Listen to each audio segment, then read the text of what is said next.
谢谢。刚刚的问题就是说这些原因，我们都在持续的搜整，各界的评论也很多那么至于您第二个问题那么就是我想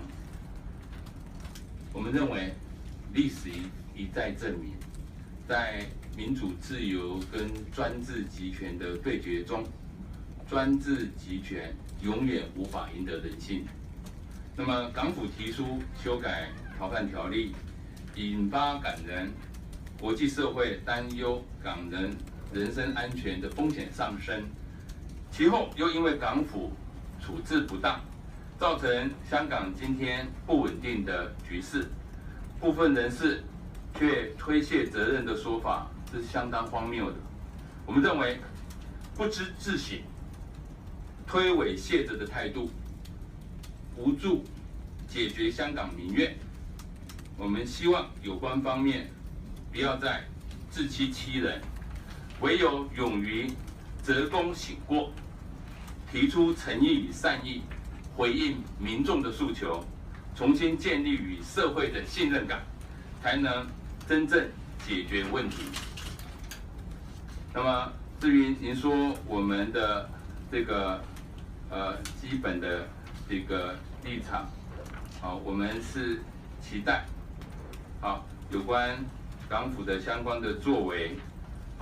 本会都会持续的密注，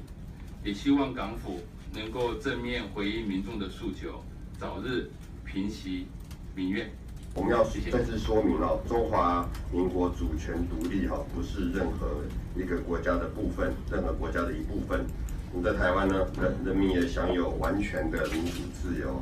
更不是任何的国家可以用武力所剥夺的。那根据针对他昨天所发布的这个白皮书，在关于台海跟两岸议题的诸多谬论我们要再次的表达抗议。